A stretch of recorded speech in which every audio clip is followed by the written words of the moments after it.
Doctors are calling for a $16 increase in Medicare rebates for consultations that are more than 20 minutes long. They want the federal budget to once again focus on health to address the decline in bulk billing. Let's chat now live to RACGP President Dr. Nicole Higgins. Hi there, Nicole. Thank you for coming on the show. So tell us what you're calling for. Why is this emphasis on more rebates for longer consultations?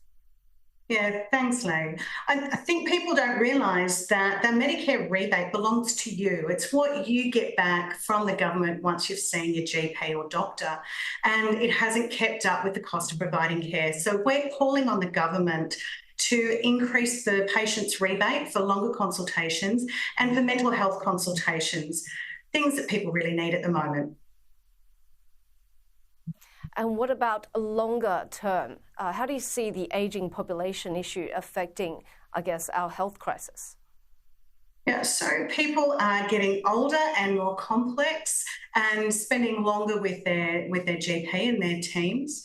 And we also know that one of the things that GPs see the most are mental health consultations. So we want to make sure that patients get the rebate that they deserve. And we know that funding drives outcomes. We have seen what happens when you invest in general practice. And that's what's happened with the tripling the bulk billing incentive, which has really slowed or stopped that decline, actually increased the rates in the areas that needed it the most. Do you think health is a sexy enough issue for federal politics, though? Yeah, so look, last year's budget was a shot in the arm and it helped, but health is an essential right, and we need to make sure that we invest in primary care, which is the foundations of our health system.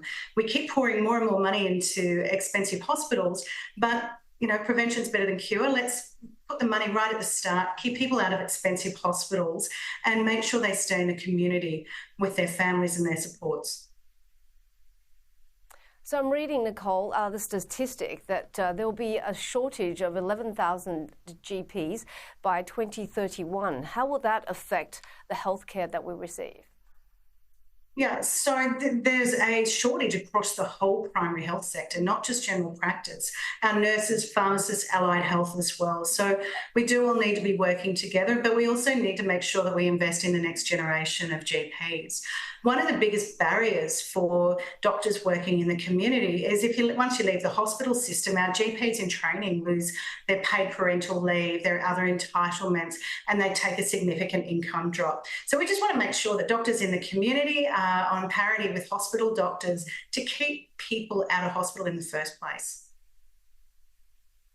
Do you think there are enough incentives to get people to study medicine, to become doctors? Yeah, so the problem isn't that people aren't going into medicine.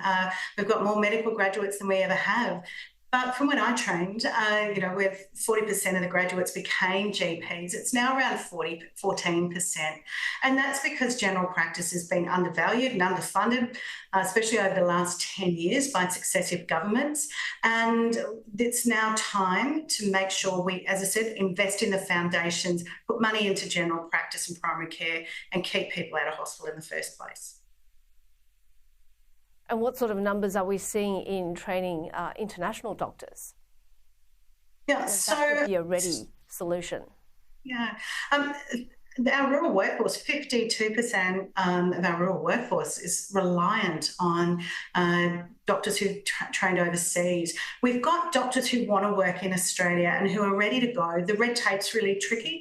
The problem is, though, that the government stopped funding them in June last year. So these doctors now have to fund themselves to go and work in the places where we need them the most. So we would like to see these doctors supported and funded to go and work in our rural and regional communities and those of need. Thank you so much for your time today. Great speaking to you. That was Dr. Nicole Higgins.